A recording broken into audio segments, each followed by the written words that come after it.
I'm David Blight. I teach at Yale University.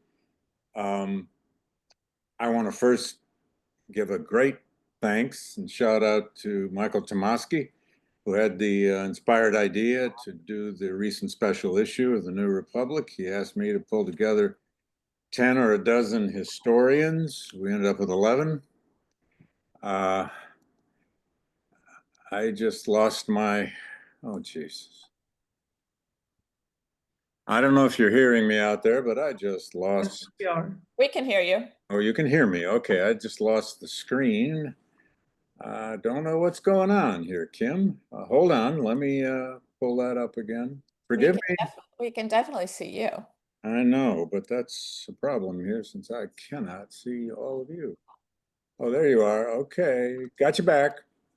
Sorry for all the technical issues out there. Anyway, thanks to Michael Tomasky, thanks to Kim Blanchard here and running this webinar for us, and thanks to all the staff at the New Republic. I want to say very quickly that this group of historians, some of whom were good friends, and many of whom were simply recommended by other friends and other fellow historians, I tried as best as possible to both mix the generations. Half our writers are, frankly, young historians, and about half are not so young, like me. And I want to just do a quick shout out to all the other writers, the other 6 or so: Jen Mannion, Molly Worthen, Michael Kazin, William Sturkey, Johann Neem, Edward Ayers, and Geraldo Cordova. Now, so I urge all of you to pull up the current September issue of the New Republic. It's 11 historians weighing in, as Michael said, on what it means to be doing history in the time of Trump. The time of Trump has come to mean endless, nonstop attacks on the practice of history, on institutions that we historians very much rely upon, like the National Archives, the Library of Congress, the great Smithsonian Museums, the National Park Service, our universities and their libraries and their labs. We have never in our history faced this kind of assault from the executive branch of government, and for that matter, from the government, period, on our practice, our profession, our very reason to be. Now, there have been many other times in American history when history was very controversial, and there were big public debates over this or that problem in American history. Americans have done this before on some scale. Some people may think back to the controversy over the Enola Gay, the fuselage of the airplane that dropped the bomb on Hiroshima. That was in 1994-95 at the Air and Space Museum. The Germans, of course, have had these controversies very publicly in the past. They had the so-called Historischer Streit in the 1980s about just how to remember or not remember the Holocaust and the Third Reich. It was a very public debate, though, that they had in Germany, and they had it in their press. Today, we face an assault from the government itself. So we've assembled here for an hour, 4 of us, and we're about to get Jim Grossman. Thank the Lord. There he is. Hey. Well, Grossman, good to have you with us. Good afternoon. Sorry about this technical problem. Okay, technology is what it is, you know. Well, since you just joined us, I'll introduce you first, and then I'll move to Leslie and Amna. Jim Grossman is just the immediate, now former, executive director of the American Historical Association. He wrote the finest book on the Black migration to Chicago, and he's been kind of perhaps our most important citizen spokesperson of this craft of history over the past decade and more at his seat at the AHA. Leslie Harris, and I'm going to keep all this short. Leslie Harris is one of the finest historians we have of early American history, early slavery, New York City, and many other subjects, including the history of slavery in universities. She's done a book on that as well. She's also an expert on Katrina and the history of New Orleans, among other things, which does come up in her essay for the New Republic. And Amna Khalid teaches South Asian history at Carleton College. Leslie, by the way, is at Northwestern, I failed to mention. Amna teaches at Carleton College out in Iowa, a small liberal arts college. I will confess it is my old friend. Minnesota, David. Sorry? Minnesota. You're going to get slammed. Minnesota, oh my God, it's not in Iowa. What am I You're saying? going to get slammed by the governor if you're not careful. I'm in trouble already. Oh Lord. That's like the time I got up to speak in Minneapolis. No, I got up to speak in St. Paul at the Minnesota Historical Society, and I said how great it felt to be in Minneapolis, and the whole place groaned. Anyway, sorry about that, Amna. Carleton College, where she teaches South Asian history. And it is my friend Jim Grossman who recommended Amna for a very good reason. She is a brilliant historian of South Asia, teaches South Asian history at Carleton, and as Jim told me, has an independent mind, which is a good thing. We all think we do as historians. And Amna brought to this a particularly international perspective, a perspective of thinking about history from outside the United States, which turns out to be one of the ways we end up knowing who we are. I'm going to cut right to the chase.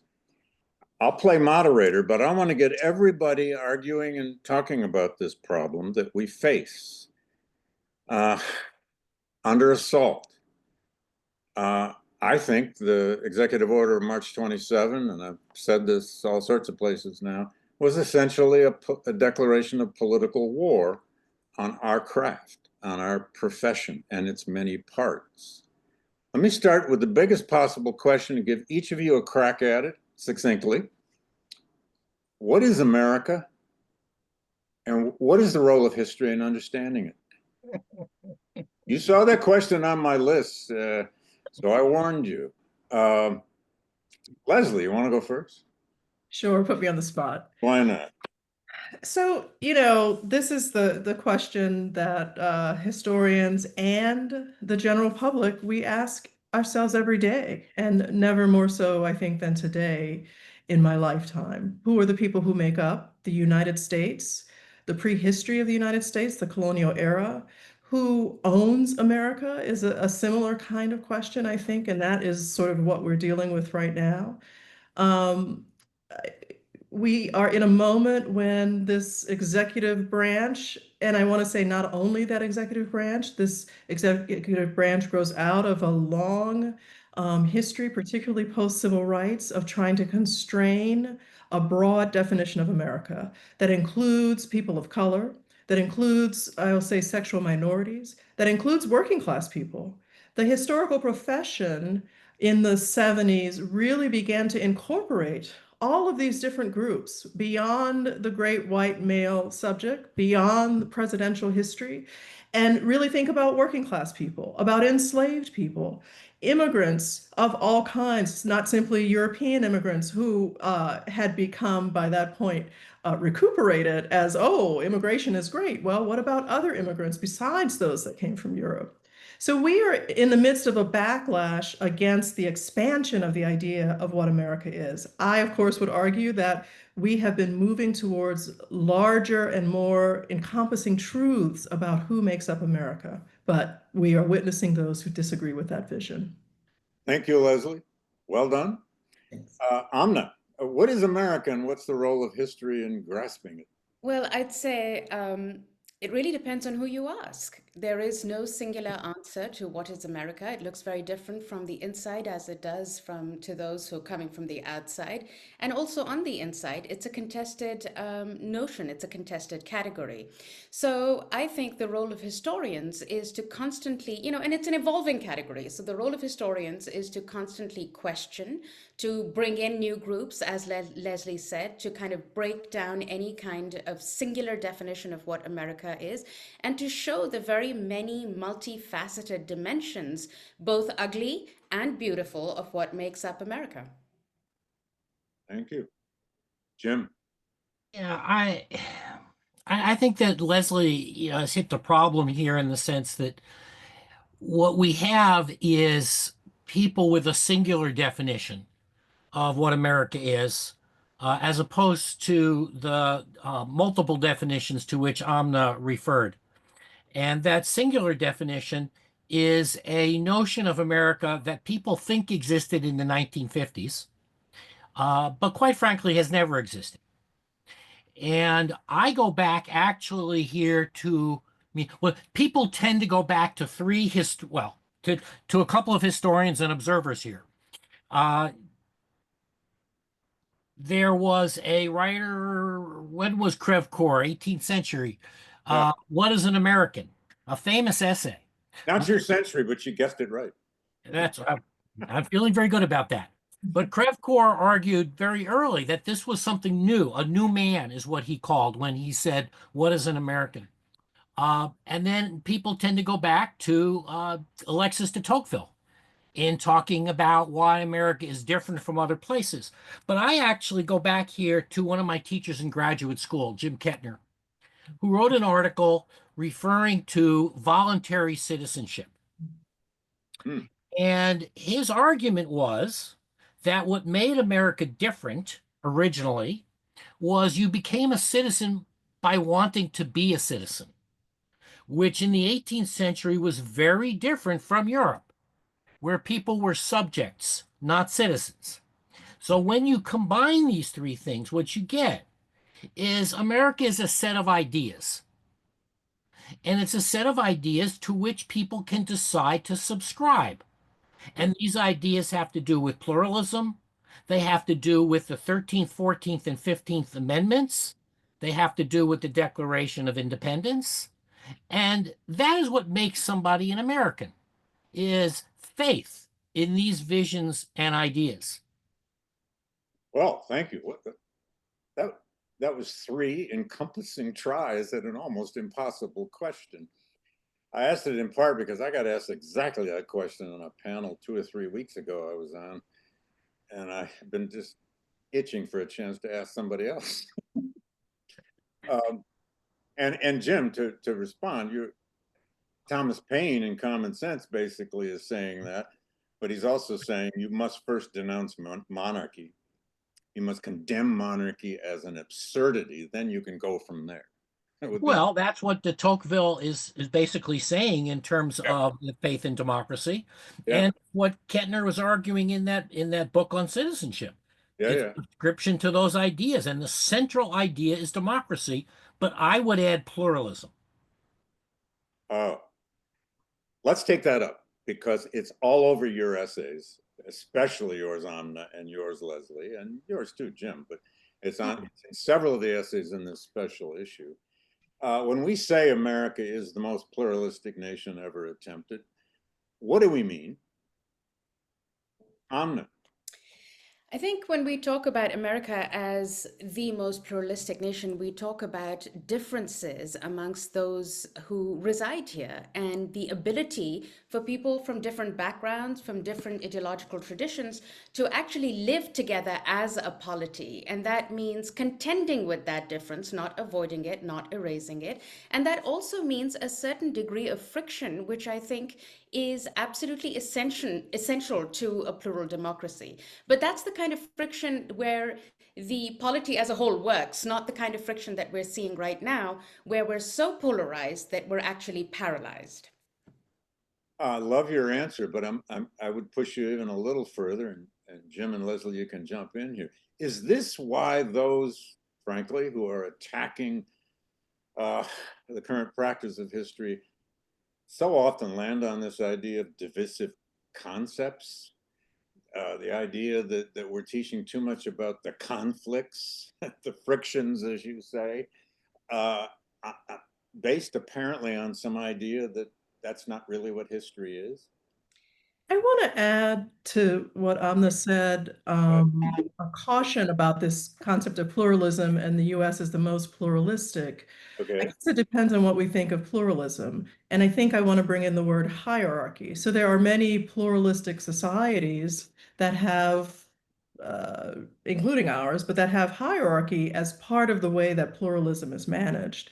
Mm. So what it seems that we're suffering through right now is a moment in which people may or may not want the pluralism, but they definitely want to reinforce who's at the top of the hierarchy again. And it is not the majority of those of us who create a pluralistic America. So it's we can lay claims of pluralism, but I think we have to be really specific about a pluralism that is rooted in a sense of shared vision. And I think, Amna, you were definitely pointing to that. And Jim too, with this idea of democracy, that and how do we come together across these differences, recognize the differences as productive and the friction as productive. What's fascinating to me about this moment is that many of the people who are in power now have been critical of, I'll just say, non-whites, women, non-men, who have who have said, there's a difference between conflict and abuse, if you will. That some of the conflicts that have emerged, some of the frictions that have emerged, have been too difficult. Well, now they're saying, now that they're in charge, they're saying they dismissed that. They said, no, this is just what it means to live in a society. But now they're saying, no, we're not going to have these conflicts. We're just going to put this set of ideas in place. So the whole thing has sort of flipped on its head, and they're trying to just really limit the discussion of some of these issues that are still to be worked out. You're I so think, right about pluralism. yeah, I think, David, that Models. The Austro-Hungarian Empire, after all, was it was very enormously pluralist. pluralistic, but it was a monarchy. It was enormously pluralistic. And in fact, I just came back Yeah, from you were. a trip where I was in Sarajevo. I was in southwestern Serbia. And so I got a good dose of the Austrian Empire and exactly the kinds of thing Leslie was talking about. These conflicts over who's part of it, who's not part of it. But I think that we have to distinguish, in response to Leslie, the vision of pluralism as opposed to the reality. That the vision, the democratic vision, is a non-hierarchical notion that everybody can be part of this country. But in direct answer to your question, David, this issue of trying to keep divisive concepts out of our history education Yeah. in order to maintain unity. Your essay is in part about that. Yeah. Well, that's central to what these folks are trying to do. They've done it in 20 state legislatures. Yeah. It's in the executive orders. And as historians, what we know is the same thing doctors know. You cannot heal a wound without understanding it. So you cannot heal division if you don't understand it. If you walk into the doctor's office and you've got some kind of problem and you deny that you have it or refuse to give the doctor your medical history that explains it, you're going to die. All those medical metaphors. Well, if we're going to heal division, we have to understand it. Yeah. And therefore, that's what we have to be teaching in our schools, in our national parks, and everywhere we work. It's sort of like, where do you set the standard? We're already almost perfect. So why go back into all that conflict? Just start getting more perfect and all that craziness. Amna, go ahead. Sorry, if I could just jump in, as historians, we are in the business of looking at evidence. And I feel like a lot of what has been bandied about by the Trump administration is frankly just rhetoric, which doesn't have evidence to support it. So this entire thing about how we are indoctrinating our students at the K through 12 and then at the university level, it just doesn't hold. In fact, Jim, I'll pass it to you because the AHA did the survey of how American history has been taught. I mean, it's one thing to go on and on as the administration does, saying, oh, well, we're indoctrinating students. It's another thing to look at the evidence and see, well, really, are we? And Jim, will you tell us, please, what the AHA survey revealed? Jim. Well, if you look at the executive order relating to this and the state legislation, they're like push-pulls. They're like this, when did you stop beating your spouse? Or they're making assumptions because they're forbidding certain things. And the things that they're forbidding are things like indoctrination, things like teaching. One of the clauses that makes it very difficult to teach. It says you cannot teach that one race is inherently superior to another. That's pretty close to a quote. Now, I'm a high school teacher, and I want to teach that, I want to explain to students that for well over a century, a majority of this country believed, and it was inscribed in law, that one race was superior to another. Well, I'm a high school teacher who doesn't have the protection that Leslie and Amna have of tenure. They have tenure, but it's not the same. They're very susceptible, parents call, whatever. Do I tell my students that for 100 years, the American law and culture said that one race was superior to another when I'm not allowed to teach that one race is superior to another? So that's what these laws say. So the AHA actually surveyed teachers, studied all the state requirements, studied school district requirements, and we found out that nobody was teaching this stuff. That Sunday night, a high school teacher is trying to figure out, well, what can I learn about what I'm teaching on Monday? Because that's not my specialty. Where do they go? They go to these very radical sites. Yeah. The Library of Congress, Yeah. National Archives, Yeah. Smithsonian, National Park Service. That's good. National. Good. Well, no, that wasn't in the survey. It was those three was in the survey. I thought it was. Those three sites. And My fault. our teachers are not, and again, contrary even to what the 1619 Project claimed, Yeah. our teachers are not teaching that slavery was good. They are not teaching this old history about slavery and Reconstruction, nor are they teaching left-wing radical history. Yeah. They're Called the lesson straight plan, by line. the way. That report from the AHA, it's out there online. It's a brilliant report. It's the only thing quite like it, Jim, that has ever been done. A systematic data survey of what's actually being taught. And also you went and interviewed curriculum experts all over the country in 9 states, I think it was. And we now have a large body of data about what's actually being taught. Amna and Leslie, your essays deal in part with international students or the internationalization of how we teach about America. This has been a huge problem, of course, because of the immigration crackdown, because of ICE, and so many other factors.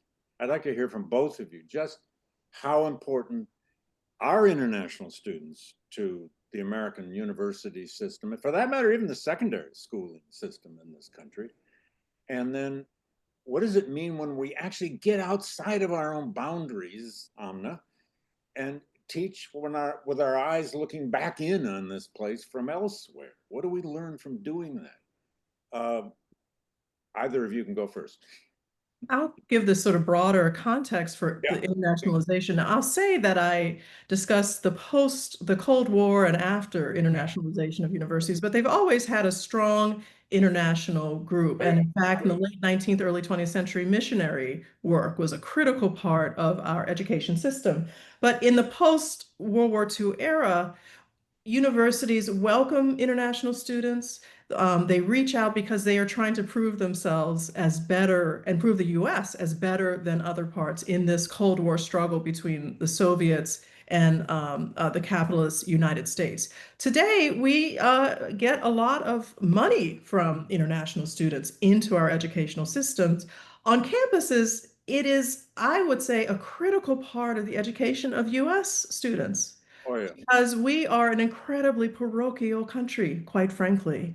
And when students come to these campuses, they're often in the most diverse environments, either diversity defined even internally, inside this nation, and certainly globally on many campuses that they've ever been a part of. They are having experiences in classrooms and in more casual settings that really prepare them to be a part of the whole world, not just the United States. and not just the neighborhoods, the often very limited parochial neighborhoods sometimes that they grew up in. So these are critical things, which frankly I wish happened more at the K through 12 level. And they put $44 billion into the American economy. This is the whole economy. International students who come here primarily pay the freight. It is a huge infusion of people and ideas into American education. David, quickly, it's not just people and ideas. Yeah, Right now, our government is involved in setting tariff rates that yeah. are intended to make our exports, they're basically intended to help our trade balance. The whole Right, notion here is that the imports have been too high compared to the exports. Do you right. know what one of our most successful exports is? Education It's Okay. higher education. Absolutely. Higher education in bring the other world. in. That's right. So this is counterproductive. You know, Go ahead. This is yeah, David, I'll come in by saying, I'll share a little bit of detail, which is that just before Trump's election, or just right after it, actually, this time round, my American students were completely baffled. And what was interesting to see was that my international students were like, oh, of course, we could see this coming. And this was the case when I was speaking to people outside of the US who could see this very clearly. But of course, the liberals, and many of whom populate university campuses, were totally taken aback by it. And in great part, I think that comes from not paying attention to different points of view and seeing how things look from different perspectives. So over here, what I'd say is I found that the international perspective is incredibly important to make sense of what's going on inside the right now. American public discourse is, as Leslie said, it's very parochial. It tries to make sense of what's going on in the US by only looking at inside the US. But actually, the right is ascendant across the world. And if we tried to put this in a broader frame, we'd get a better sense of the larger and transnational trends that have led us to this moment. And then from there, what I'd like to say is that international history of peoples other than American peoples, can be really inspiring at this moment. And I found it to be so for our students because it provides avenues and examples for how effective resistance can be garnered and can be used to kind of deal with this moment. It's something that provides us with hope in this moment of bewilderment that we find ourselves in if we only try to make sense of the American moment with an inward-looking mindset. So the outside perspective is absolutely essential. As witness our friends, the Canadians. I mean, they know so much more about us than we ever learned about Canada. But right now, they have an attitude about us, and our government has earned it, I would say.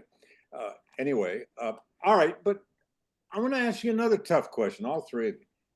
The right has been saying, and the Heritage Foundation, sort of every day in every way, has been saying that we should actually teach history in the service of patriotism. Trump's executive order explicitly used the term patriotism, that the function and purpose of history is to some degree to forge patriotism. So why not? Jim, why not? I'm okay with that. Okay. All right. I failed on an interview possibility once a few years ago when a major news outlet asked me to participate in a forum on whether we should teach patriotism. Yeah. They were sure I would say no. Right. And so I was their no person, and I messed them up because I said, no, I'm going to say we should teach patriotism. The issue is your definition of patriotism. Right. Yeah. What kind? Yeah. Patriotism is, I would argue, teaching patriotism is teaching students how to be good citizens, how to participate in their community, in their nation, teaching them what democracy and pluralism are. That's patriotism. Yeah. It's making us a better country. Teaching them why we have Section 1 of the 14th Amendment and why it might be worth laying down your life for. Look, historical literacy, understanding the 13th, 14th, 15th, First Amendments, historical literacy makes people good citizens, makes us a better country.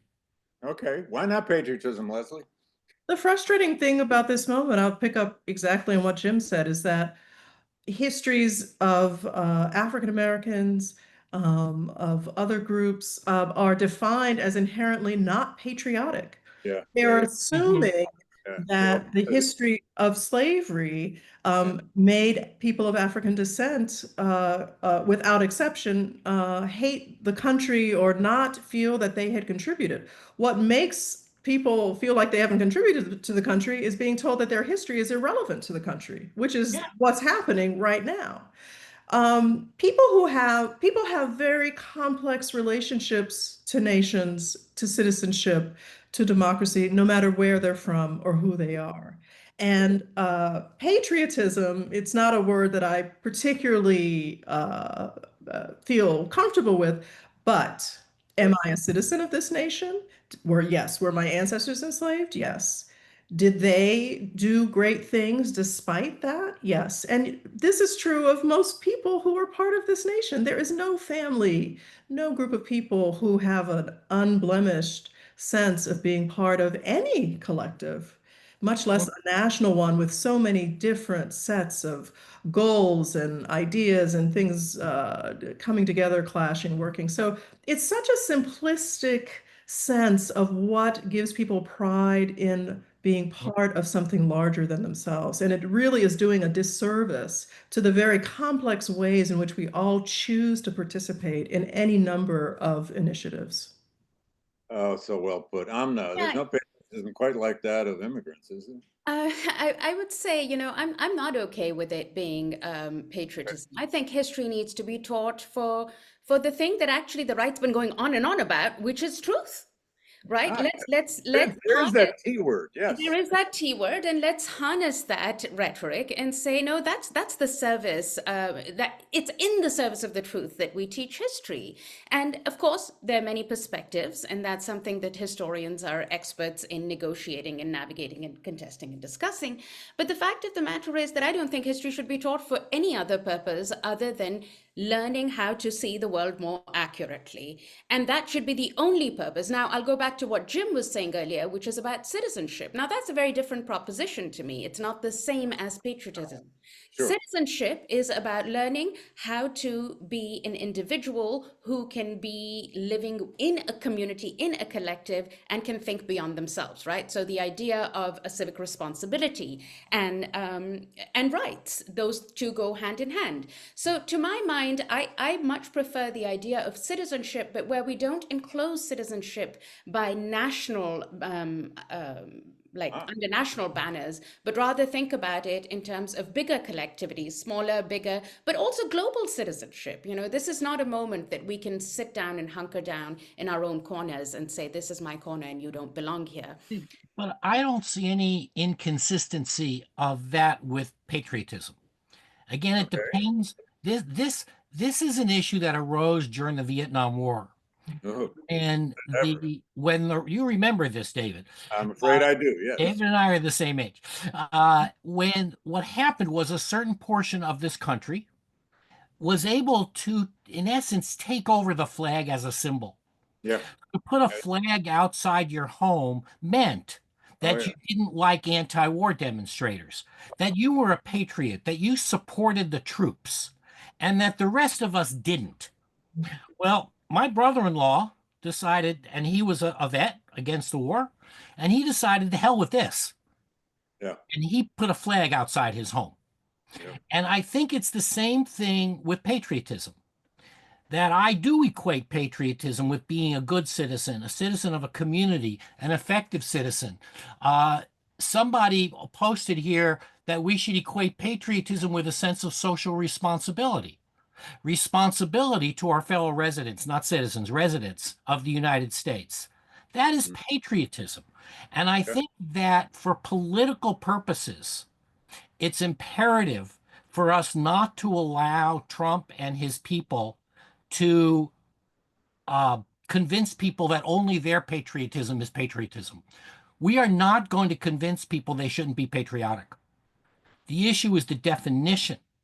So, for example, the America 250 Commission, they created these councils that I was a part of at one point. They dissolved them.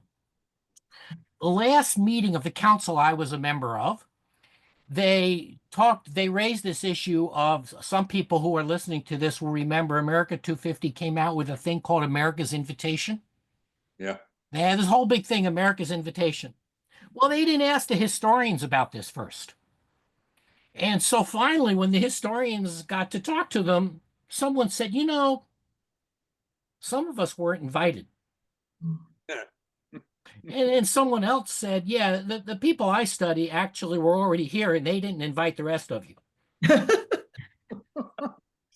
Yeah. And so I use this story to talk about it's understanding our national history is a patriotic act. Yeah, Can I even ask, if you have to walk through one dark page after That's another, right. even if you feel some shame, if that's where it ends up, so be it. You might be better for it.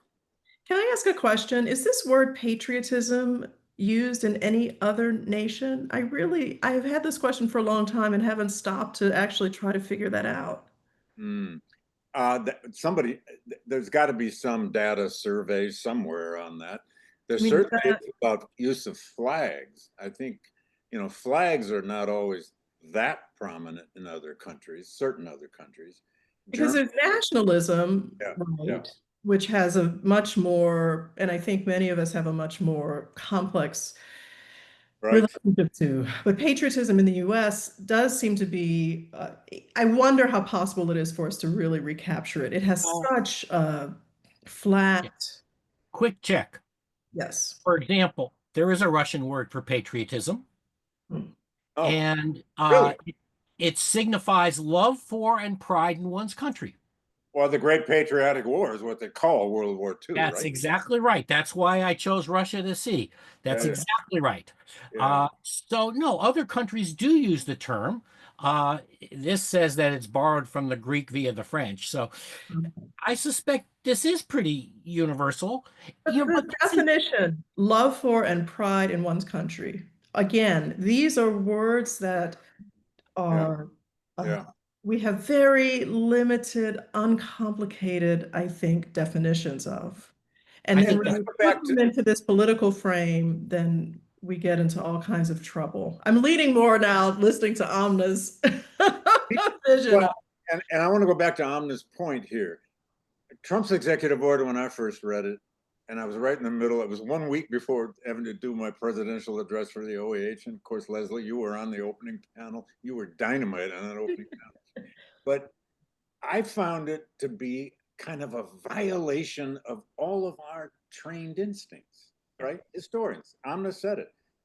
Our greatest devotion is to the evidence and the truth and how we can fashion that into narratives which is our job, whether it's in the classroom or on the page.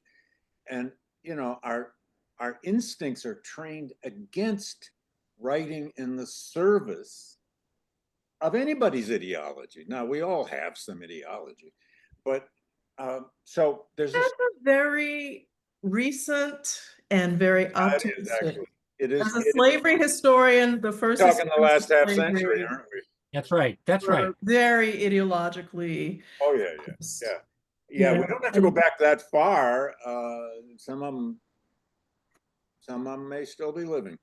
Historians who really, really did believe they wrote in the service. I mean, World War II shaped and reshaped and unshaped a lot of attitudes about the past. It got people to study race more, but it also made some really good historians into kind of writing in the service of nation. Uh, Mhm. we try our best to think and write and teach against that. Now, maybe it's good that we're at least discussing this problem, but we perhaps could easily have done it without the attacks from the Heritage Foundation and the Trump White House. Let me ask you to move this a little different direction. What about our ethics? What about our instincts? What about our training? And where do you go now? Under this pressure, this new, I mean, look, I get up every day thinking about this. It's just, what can I do today? Well, not much, but where do you go for your grounding now. In the past, your favorite writers, historians, your teachers, I don't know. You know, we've all got some kind of grounding that we go back upon. I've got a few writers of my own that I keep looking to and keep looking to. Just, it's like, you know. Who are your writers? Who are they? Well, one of them is William James's famous essay, The Moral Equivalent of War. And also, I love his essays on pragmatism, too. William James on truth is just priceless. About how, I mean, James's pragmatism is all about how do you keep an open mind?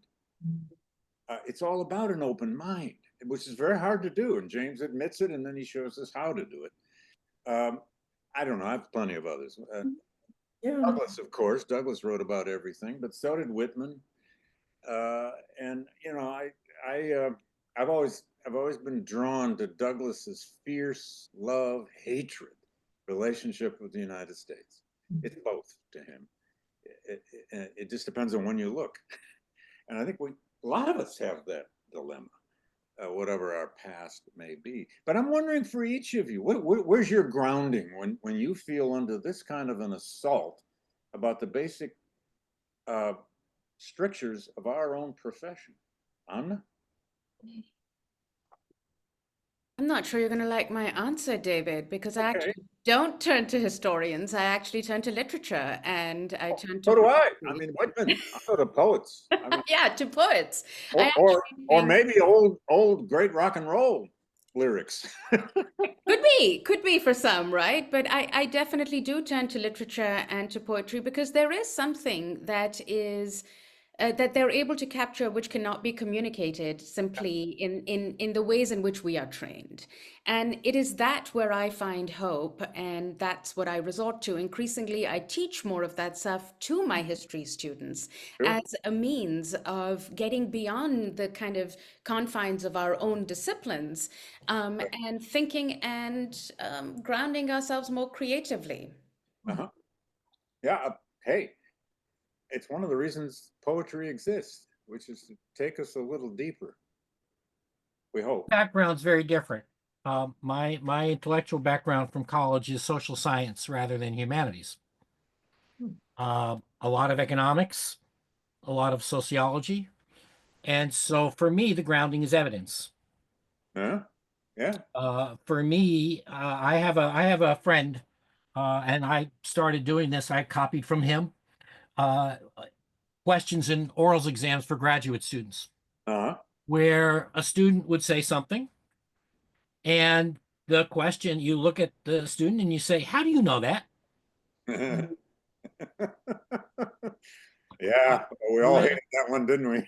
when I used to direct a fellowship program, Yeah. quite frankly, we eliminated out of hand, in most cases, people who were coming to this library to find evidence to prove what they already knew or what they already thought. Because you come with a question, and then you look for the evidence to answer that question. So for me, the grounding is in asking good questions, new questions, Yeah. difficult questions, and finding evidence. Hey. And then telling a story. Yeah. You're also pretty good at writing narrative, but I know you have a social science. You like frameworks, you know, and models and stuff. Yeah, that's all right. A lot of ways to do history. Leslie, where's your grounding when you I have two, and I don't know if you'll think they're grounding. They're actually maybe turning up the ground, but Okay. one is that I went back to Peter Novick's That Noble Dream, the objectivity question in American history. Yeah. Came out exactly when I was in graduate school. I think I only read the gossipy parts about the historians I cared That's about. right. We all did, I think. We went to the parts we knew better and wanted to know. Oh, But yeah. this time I started with page one to see what he was trying to do. And Just wait, Leslie, till I tell you about the gossipy parts he didn't put in because he didn't have the evidence. we're gonna By the way, for the audience out, this is the book called That Noble Dream, which is a quote from Charles Beard, but it's about objectivity for historians and the fuss we've had about it for a century and a half. I want to say one piece out of that, and then I'm going to talk about another historian. But one piece is that I just started it again, and he says that when the US historians picked up the German word for objectivity, they actually got it wrong. Yeah. I've been sitting with that. I'm just going to leave it there. Go back and look at your Peter Novick's historians. The second person I've been following, and I haven't said this publicly before, and I meant to reach out to him, is Omer Bartov, Oh, wow. an historian of the genocide in Historian the of the World War II Holocaust. genocide, who Yeah. has now been writing and talking about intertwining his personal and historical experience. And I mean that in all senses of the word, to understand what's happening in Israel, Palestine. And I think for me, he's an example of someone moving through a time that is personally incredibly difficult and painful and bringing the skills of an historian to that. And if there's any way that I can eventually talk about that, that is one of the things that learning history can help us do, is not only to make sense of what happened, but how do we make sense of what we're witnessing now? How does it help us be better citizens to engage with really difficult questions? And I think many of us would think he had already engaged with some of the most difficult historical questions ever, and then to have this moment where he is engaging with them again. And I've even gone back to read, earlier essays that he's written. And anyway, if he's on the call, at some point I want to talk to you about change over time in your own intellectual trajectory. To me, Yeah. it's that gives you a sense of that we may start in whatever year as an historian and then 20, 30, 40 years later end up in a very different place. And that is the hope, I think, for all of us, that Sure. we can move through a difficult time and come out in a different place. So We can all hear echoes of our mentors at times, echoes that we don't even agree with anymore. But I can still honor. I mean, I loved my mentor at Wisconsin, Dick Sewell. I didn't agree with him I mean, over time, I found myself not agreeing with him. But so what? He had this stern demand about what was good history and bad history, frankly. I mean, the bad history was stuff people didn't really have much evidence for, to be frank about it. He didn't like speculation very much. And I'm glad I was trained by him, even though I probably went a little astray of some of his dictates. Can I get you all talking a little bit more? And we have good time left about the politics of this. It's been my claim that, this is a debate we're now having, if it's really a debate at all, that isn't as much about what's the best interpretation of the American Revolution, what's the best interpretation of the progressive era or whatever, all of which is important. But this is a political fight we're in. This is a political attack on the craft of history done in the Smithsonian and all these other institutions we've already named, and in our universities. This is a political attack on higher education and what we do. And we're not, as a profession at least, not exactly well trained and equipped for political fight. We love to have our internal political fights for those kinds of stakes.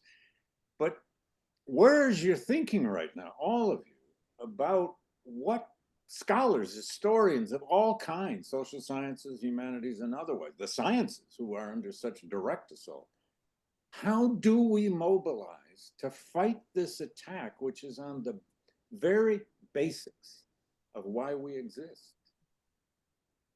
Jim, want to lead the way on that one? I know you had to walk a kind of nonpartisan line all those years at the AHA, and you did. I think that Not so easy anymore. it isn't, and it is more difficult now. There's no question. Although actually, in November 2016, I wrote a piece that was pretty strongly questioning what was about to happen in Washington. Yep. I think that one thing we need to do better is to listen. Mm. I am reading the chat. Yeah, I'm looking at it too. We have 100 people have weighed in on it. And I could be wrong about this because I haven't read every one. Okay.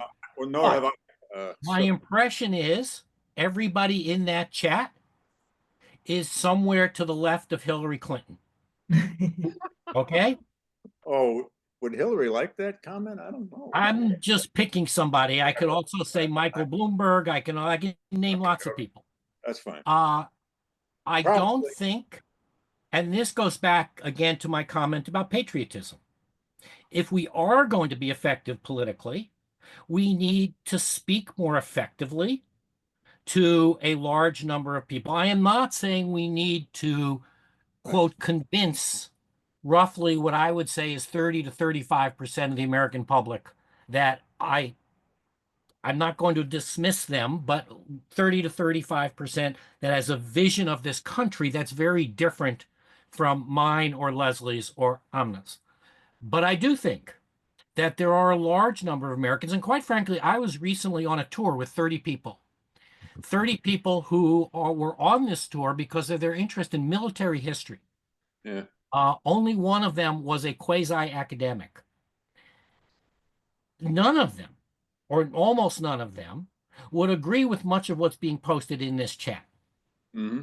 So I think part of it is how we as historians can somehow explain or help Americans to understand why it's important to read, write, and learn good history. Yeah. And I think that means listening more effectively. I do think that we have to listen much more effectively to the people that we are trying to teach. So Mhm. I think I think that is a big part of it. Okay. Fair enough. Amna, go ahead. Thanks, David. This is an attack, like you said. It's not just an attack on historians, it's an attack on higher education, it's an attack on expertise. So I Yes. think what we need to do as experts in our own field and as experts across the country need to do is in higher education need to make ourselves relevant again. The American confidence in institutions of higher education is at an all-time low, and I think we should take a little bit of responsibility for this. I think it's Yes. time we also were honest and said, you know what, we did a bad job and we veered off course. We've not always underscored what we bring to the table, and we still bring a lot to the table. So it's a Especially time for for the all. public. Yeah. Yes, to the public. And so we need to be more publicly engaged. We need to make an easily understandable case for what we do and why we do it and why it's important, and not speak in jargon when we're addressing larger audiences. And frankly, I saw in the chat someone had mentioned, historians marching to the Smithsonian. And I would invite not just historians, why don't all academics march to the Smithsonian? Scientists in particular at this moment with the attacks on science. I feel like scientists in our communities have always kind of sat back for a while when it comes to questions of academic freedom because it didn't feel like it was touching them. But here it is. And now they're in the firing line. So it's time for all of us to show some solidarity with expertise. Come out, march to the Smithsonian, and Yes. say, we will not stand for this kind of revisionist narrative which erases the truth. Bravo. But Leslie, go ahead. I think that academics are finding their feet around exactly the kinds of issues that have been raised around attacks on expertise. To be honest, I agree that marching to the Smithsonian, there was also all the Stand Up for Science in the winter and spring. All of these things are important. But there's a deeper set of issues here, which is that we're really part of and witnessing a fight between elites. And the fight is on very narrow grounds. So when I think of boards of trustees, around the country in terms of higher education. I'm not convinced that they are on the side of our expertise. Faculty in consultation on changes that are happening in higher education are fairly limited from what I hear from my colleagues around the country. So even the places where we supposedly should have influence, colleges and universities, faculty have very little influence, and that influence has been declining since the 60s. You make of that timing what you will. So there's a broader question of what does democratic power mean at this moment?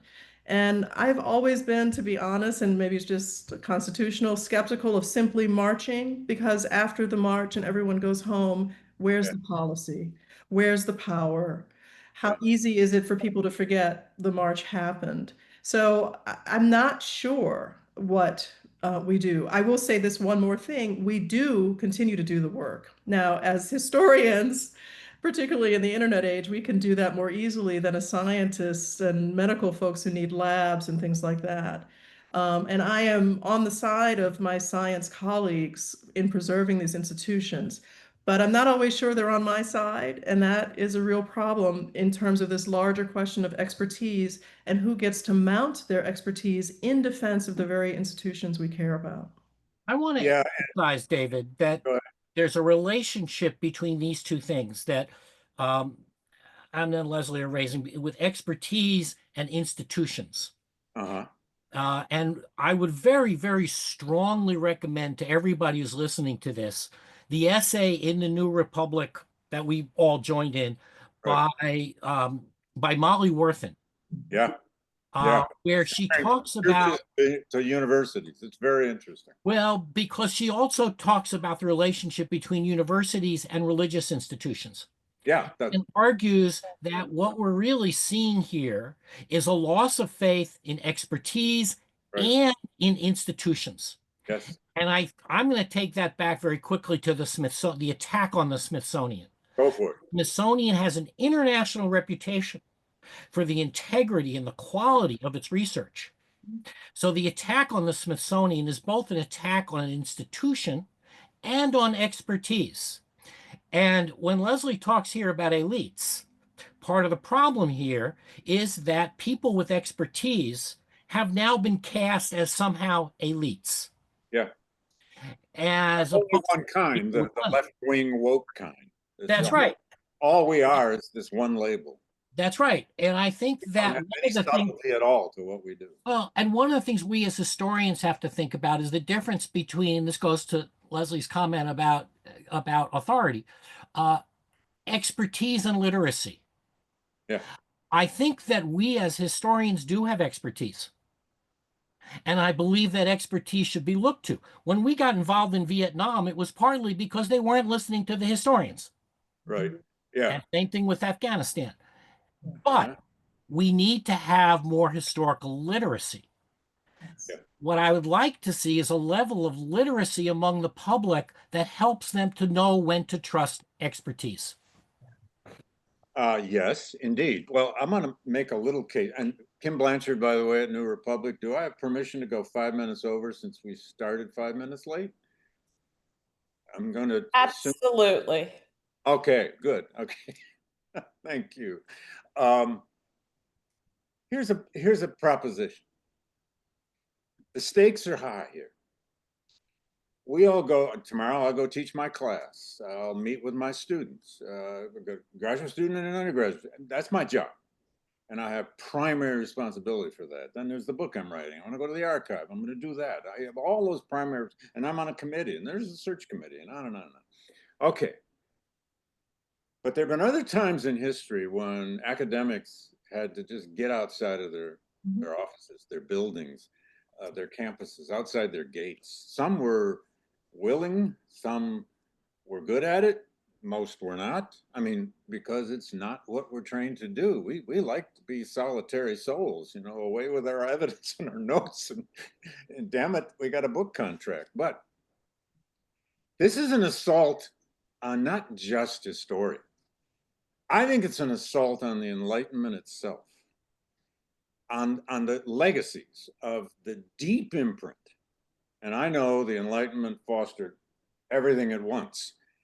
It started a movement against slavery. It actually helped support slavery as well. But anyway, in Immanuel Kant's notion of the Enlightenment, he said that simple phrase, it was daring to know, whatever the consequences. Now, Kant still thought you could preserve monarchy and all that. But anyway, daring to know what's new, daring to know the new evidence, daring to know the new story, daring to know about new people. That's what we've grown up doing in women's history and Black history and Native American history and so on and so on.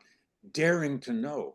And all those great creeds we talk about citizenship, they come out of the Enlightenment. We are up against the force here. And I'm not trying to be hyperbolic, but we're up against a force here from the Heritage Foundation, the Trump White House, and all those who agree with them or who are enabling them. that would like to roll back the Enlightenment, which is how we got these universities. It's how we got a public school in the world. It's how we got this thing called democracy that we are trying to save. The stakes are not just the grants for the science labs, although that's very important. It's interesting. They get so much money in the sciences that suddenly that is so important, and that's true. It's not just the National Humanities grants that all got cut off. It's not just the Fulbright program, which is probably the best soft power the United States ever created. It's not just any one of these things.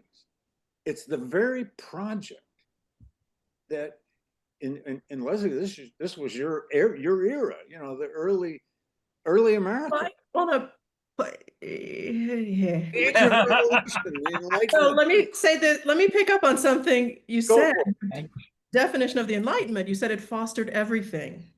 Well, And you're right, it did foster everything. Scientific racism, as well Yeah. as people Oh, yeah. saying scientific racism, just as one example. sure. We're dealing with people who are pushing back against the winners of the Enlightenment. So I think our question today is, we're in another era that is fostering everything. Incredible. For And example, AI is creating it, not us. don't get me started on it. I'm going to cut off at AI. We'll I talk won't about go there. I didn't go there. Don't go there. Didn't go But, you know, the internet, access to knowledge, the level at which we write history, all of these things have been fostered, let's just say in the post-World War II era, to an incredible degree, far outstripping what happened before. Yeah. So this is also a time that's fostering everything. It's also fostered the backlash. Yeah. Because people were like, no, I don't want that. That looks great to you, but I don't want the vaccine. They said the same thing in the Enlightenment. I don't want that vaccine then either. Smallpox vaccine. First, okay. So the question is, who's going to win? It's not that we have the pushback, it's who's going to win. So you were going to ask us what I'm learning during this time period. I'm going to skip ahead and say what I was going to say now, is that what I feel is that our muscles of citizenship have atrophied in Yeah. this nation in particular. That's Now the thing that I'm realizing is that we think that if we go and vote, that's it. And we've done our citizenship duty. And we have to do something more active if we want the world to look differently than it does, or if we want this fostering everything to end up only fostering some good stuff in our own, whatever that definition is. And so, you know, to wrap up some of the things that people have already said, more people need to grow the muscles of knowledge to talk about how we got here. And you know, I was going to suggest just take one idea, one set of issues and work that.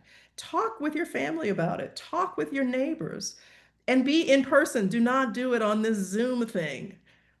We have got to get back to some basic practices of citizenship to work through the very complex questions raised by this Enlightenment, which has its roots in that other one and the winners of that other one. But we're in another moment where everything has blossomed, exploded, all of the things.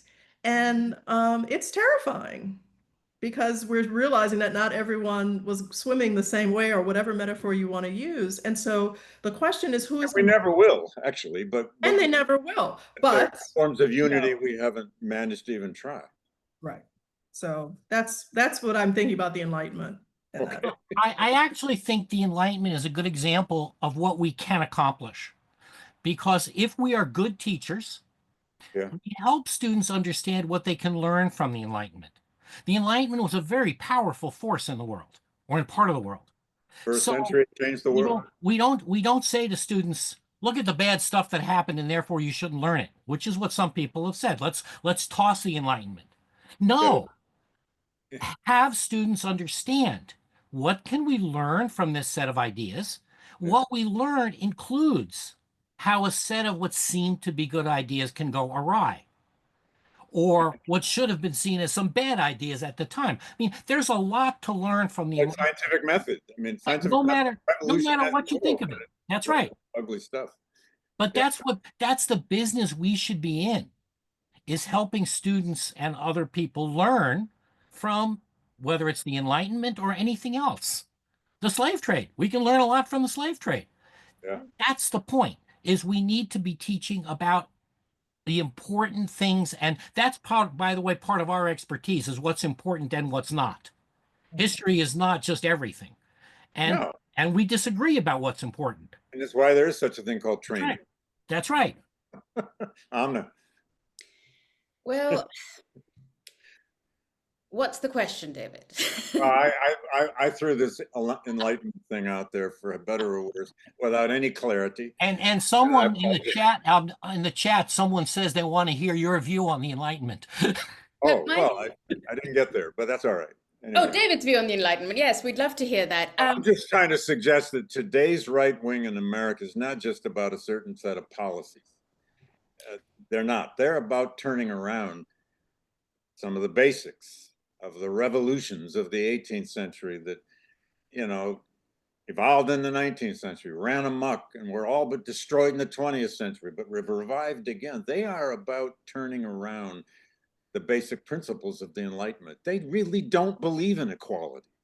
They don't believe in rule of law unless it's a law they serve. They don't believe what Thomas Paine said in Common Sense, that here in America, the law rules, or they wouldn't be enabling Trump as much as they are.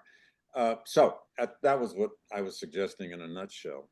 David, I think, there's no question about the fact that these are not good faith actors. And what the Heritage Foundation is doing, these are not good faith actors. They're not interested in the exploration of knowledge, in the dissemination of knowledge, in research and inquiry for the reasons that we are interested in it. So I think insofar as, we are not dealing with reasonable people. And that requires rethinking how exactly we come to this fight. I'm not sure I have an answer for that, but this is not a matter of getting reasonable people to be able to see, what is evident to the rest of us. Now, the question is, we're never going to convince those people. Rather, the fight is for the minds of people who are reasonable, but are being swayed by the rhetoric that is out there on the right. And that is where I think making ourselves relevant again would be useful. And yes, these are people who want to turn back what the Enlightenment achieved. On a side note, someone asked me, they want to know my views on the Enlightenment. I have a lot to say about that. And I teach a history course on the global history of free expression, which is that these are not ideas that are only shaped in the West. They have Right. long, very, very complicated history. So I can talk about the Enlightenment another day. But my point over here is I don't think we are dealing with good faith actors. And the way that I see forward for us to deal with this moment is to take the debate public. As you said yourself in your brilliant essay, David, this is a moment we should be asking those who are challenging what we as experts do to come out and debate us publicly to win back public confidence. Well, since you mentioned it, we're almost out of time, but in my essay, a lot of you out there know I challenged Kevin Roberts, the president of the Heritage Foundation, to 2 public debates, not just with me, but with hopefully under the format of teams of 2. And just as a week ago, he has accepted. We don't have it worked out yet. We don't have dates and venues and so on. But 2 on 2, hopefully. I mean, what I've proposed is 2 debates. One on the whole general story of American history. What is it? What are its biggest stories and themes? What ought it be on the eve of this anniversary we're about to have? And then the second one on the founding era, age of the American Revolution. Do that one in Philadelphia. I've offered to Mr. Roberts that he can choose the other venue wherever he wants to go, and he can even choose the moderator. But anyway, we'll see, and we'll keep everybody attuned about that. I do think, Amna, you make a great point about who's a good faith actor here. That's why this is a political fight. Yeah. And it's not what we're always and I'm not always comfortable with that either. I'd rather argue about history with a good faith opponent who may just totally disagree about some aspect of the past. That's fine. We grew up to do that, sort of. And it's the spirit of the graduate seminar. But we have to now get outside of our boundaries, don't we, folks, to sell to the public what history actually is. It isn't just a story that's going to make you sleep at night. It isn't just going to make you feel good. It isn't a narrative you can find your perfect ancestor in. I think I say this every time in these kinds of conversations. I would remind all of us Yeah. A small group of people has taken over because of we don't vote in large numbers. We There you mean go. everyone. And that most Citizenship and people the lack of it. have lived through the last, name your figure, 60, 70 years of change in history. If you were to compare what local museums, local classrooms, local libraries stocked 60, 70 years ago versus what they do now, Right. we have many people who have experienced different, people still go to the Smithsonian. They haven't stopped. They didn't stop, even in the previous Trump administration. They have seen these new histories. I think we need to activate people to understand the connection between history and citizenship. I am not convinced that everyone is suddenly turning on a dime and subscribing to MAGA history. I'm just not convinced that that's what's happening. What's happening is they're wondering if they even talk about it, will they be arrested? Now, that is a big problem. And that needs to be dealt with via our court system, via the laws that are being passed. But again, that gets us back to who have we voted into office and how can we get them out again? So I want us to not think that we have not made progress on these very important issues. There's a reason there's a National Museum of African American History and Culture on the Mall. It's called democracy. It took over 100 years from the first idea of it, but it did finally happen. And I want to emphasize, There Leslie, was the US, the Museum of American History had also diversified greatly. So Leslie, I think it's crucial to emphasize in your pointing that out that two of the biggest supporters that made that happen Yeah. were Sam Brownback, conservative Republican senator from Kansas, and And George W. Bush right. And Laura Bush. and Laura Bush. She was a who big remains silent today. yeah. We have to step up. I'm grateful. Thank you very much. They are doing nothing right now to turn this back. So we have to be the ones. We have got to engage as citizens. Some people think activist is a bad word. Then think of yourself as an active citizen. Start local. The Republican Party, the far right, was in the wilderness for decades. They started with school boards and worked their way up. That's right. So The Democrats controlled Congress for over 40 years until 1994. For those young people out there who didn't live through all that, any last word here, Amna? I think we should remember the importance of immigrants to this nation. And as someone who is an immigrant myself, I'd just like to say they're important not just in terms of the economy and all the other things, they're also important because they are teachers in this country. And they're writing our history. And they're writing everyone's history. So to quote Hamilton, the musical, immigrants, we get the job done. Oh, beautiful. Jim, top that. I'm not going to try to top that.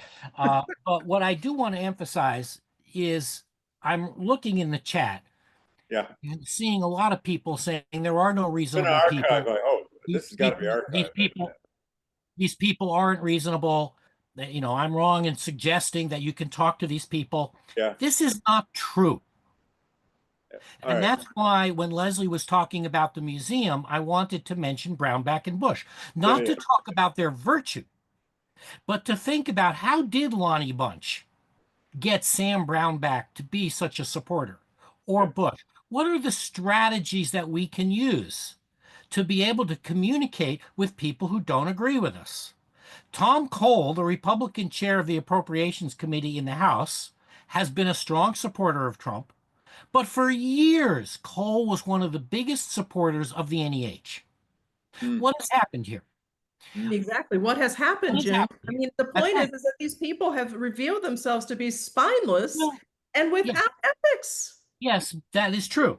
Yet But at my every point, level, the people with the most power have given in. What is that? What I need to know. the question is what was in their intellectual history, their intellectual background that made them think differently at a different time? I don't think, I do think that there is a center right and a center that can be engaged. And if we don't try to engage them, then we're giving up the fight. The second thing is Amna's comment about immigration and history. The AHA has been doing congressional briefings. When we did congressional briefings about immigration, we found out that most congressional staff had no idea that anybody could come to this country for years. They had no idea that for 50 years, almost nobody could come. They had no idea what the Hart-Celler Act was and why it made a difference. So I do think that for a lot of people who do right now disagree with all the people in this room, part of it is ignorance. Part of it is a lack of understanding the past and learning from it. And that's our obligation. Yeah, it's our target, it's our obligation, it's our subject. I'll just say I had a call from a House subcommittee on the National Park Service or forestry in the National Park Service, and they wanted to talk about doing a forum for the minority congressmen. And God, I hope they're not watching.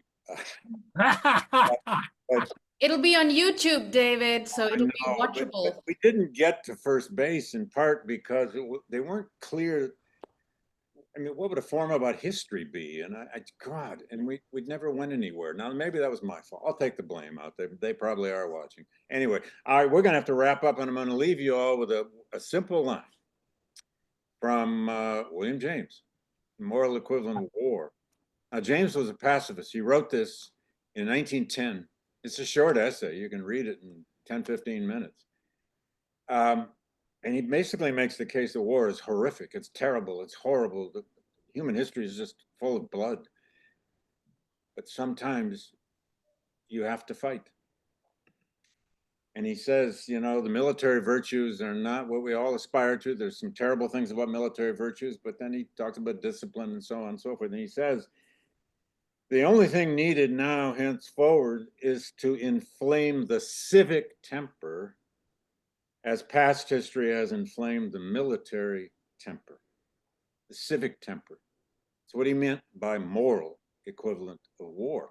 Well, if they're going to declare war on the practice of history, and all you readers out there who love history and love books and love museums, we have to find our own moral equivalent of that to engage this war.